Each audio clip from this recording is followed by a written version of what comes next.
En tout cas, je vous aime beaucoup. Nalingi bino mingi, merci mingi.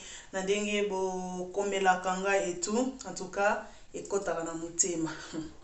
Lelo sujet na biso na ye kolobela yo ndeko mwasi. Ndeko mwasi o babala. Tango mobali wana tonton na ngai abandaka kolinga yo, ozalaka mwasi malamu, mwasi moko respectueux, ozalaka mwasi moko poli. Depuis kaka longola yo na ndako ya baparent na yo ayano na ndako na ye, okoma impoli numéro 0. Okoma na politesse moko ayebaka yo pe lisusu te. Tikanga na yebisa osala erreur ndeko na nga. Omoni ke politesse oza na ngona ndaka libalo finga ka mobalo abala yo apesa yo kombo a changer histoire à vie na yo, a changer kombo na yo lieba benga ko célibataire, ba koma ko bengo marié. Omoni ke politesse wani falo bimisa ngona ndaka papa na ona mama na yo parce que kuna ndali na ndaka papa na mama na yo kuna de fallait ba éduquer yo parce que ça devoir na bango. Na ndaka libala toyaka suko s'éduquer te, na ndaka libala toyaka ko pratiquer. Nandaka libale komaka pratique ezaka lisusu te o théorie.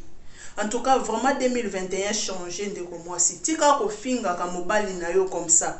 Mobali no azalaka lisusu na mot à dire ta koma omelette. Oli azala homme na miso bato akoma omelette. Ba copine na yo nyoso bayebi ba faiblesse a mobali na yo. Entourage na yo nyonso, surtout famille na bino, ata mobali no alati costume, alati comment, ba respectaka ete cause na yo parce que yo oza mutema mabe, mutema moto, o supportaka bato te. Olingaka, omilingaka d'abord yo moko te, yango ozokoka pe kolinga pe mobala bato te. Tika yo muto oza na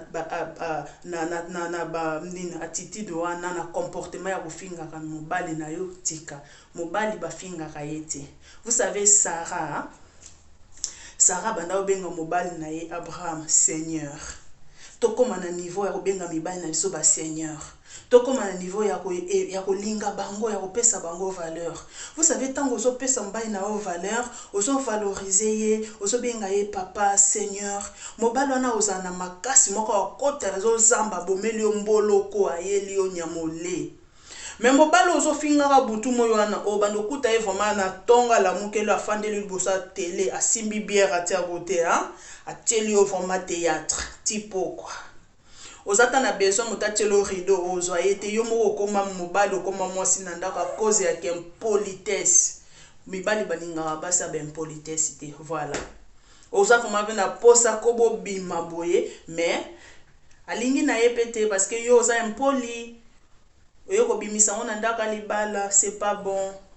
Na yebi ke biso basi tozala mitema minene. Biso basi toyeba ko supporter. Biso basi toza okola mère. Il faut to supporter ka et tout. To koma totika vraiment conseil na kopesa yo ndeko nanga kolanda ke politesse eza bien te na ndaka libala. Tika ofinga ka tonton nanga, tika ofinga ka ya nanga mobali, tika ofinga ka papa nanga eza bien te to se supporter. Ofinge na misa bato alongwa yokuto wa mobali atala yekuto mobali te mena asa mobali to finga ke ma oboti sobana bokomi na bana mibale misato mine mais azaka mobali te c'est pas bien. Faut continuer ko s'abonner toi na masole belé ba conseil et tout donc eza vraiment ebele ya koloba to changer bizaleli na biso.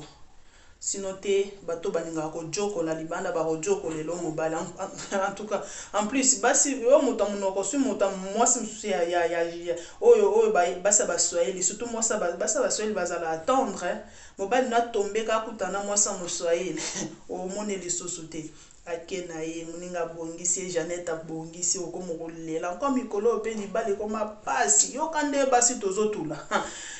Nombre basi bakomi ebele mibali bakomi moke batelo oza nango tika monoko tokutani à très bientôt ciao ciao.